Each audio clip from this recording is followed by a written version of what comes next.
masyarakat di sini lo rasa anak waduk Jakarta ini menyahana berehino meu Jakarta.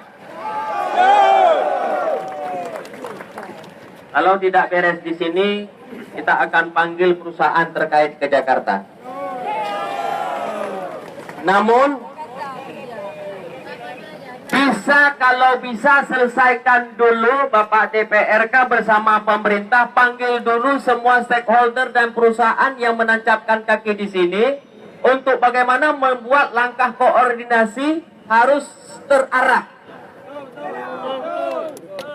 Misalnya yang pertama, rekrutmen tenaga kerja itu tentunya legalitas sebuah perusahaan itu bisa dikeluarkan sesuai perjanjian daripada perusahaan sendiri akan mempekerjakan masyarakat di daerah berapa persen. Kalau tidak terpenuhi kota sesuai dengan perjanjian izin awal, ini suratnya terpaksa dicabut. Maka setiap perusahaan yang menancapkan kaki di daerah semestinya harus ada MOU dulu dengan pemerintah daerahnya. Betul.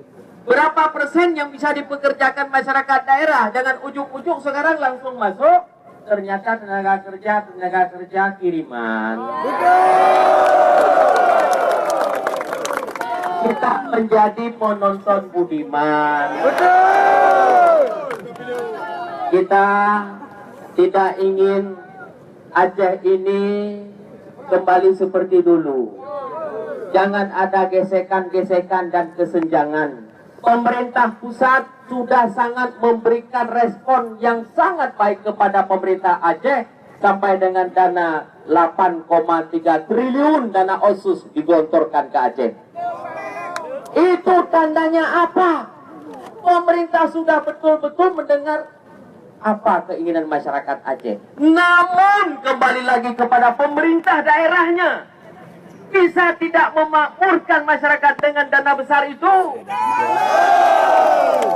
Aksi seribuan masyarakat Ini pertanyaannya. ini adalah Maka kalau kita ingin memakmurkan rakyat, sejahterakan rakyat, pikirkan rakyat, buat regulasi. itu lebih peduli. Yang kedua, saya sarankan, masih ada Bapak DPRK, saya akan sama-sama membantu nanti juga untuk mengelola dana CSR. Mestinya dibentuk satu badan khusus, satu badan khusus yang bekerja sama tripartit. Ada pemerintah, ada perusahaan, dan ada dari tokoh masyarakat.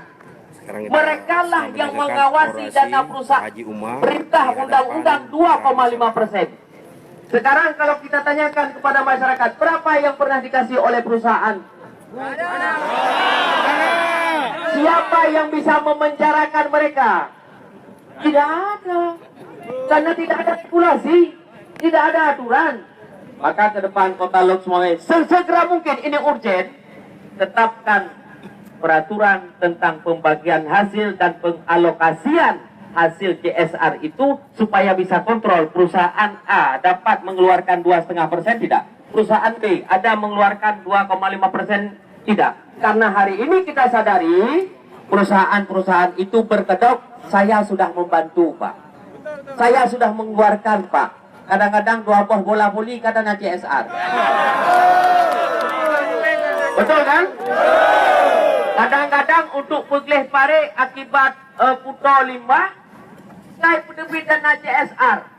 Padahal pegelih pare karena limbah itu tanggung jawab perusahaan. Jangan dong ambil dana CSR. Kalau begini salah dan boleh. Maka ini komitmen kita bersama. Nanti Pak DPRK panggil semua perusahaan, tolong koreksi apa yang menjadi prioritas. Bagi saya, apa yang dituntut oleh masyarakat sekitar, bahwa berapa persen Anda bisa memasukkan orang kami? Jawab. Oh, 60%. Oke, tanda tangan MOU. Ini berlangsung. Berapa persen, berapa Anda bisa bantu dana CSR? Kemana saya bantu Pak Dewan? Bantu ke dalam satu forum yang kami bentuk, forum bersama, yang ditetapkan oleh kanun. ada kanun DPRK bisa membentuk forum bersama, atau perwal peraturan wali kota bisa membentuk forum bersama. Hari ini di Melabuh itu sudah terbentuk. Kenapa daerah orang bisa terbentuk, daerah Aksi dari kita tidak masyarakat terbentuk? ini mungkin sudah Pengelolaan bisa dana CSR itu akan menyentuh masyarakat apabila ada tim monitoringnya. Tim monitoring inilah lembaga yang kita bentuk atas kanun atau perintah wali kota. wabarakatuh.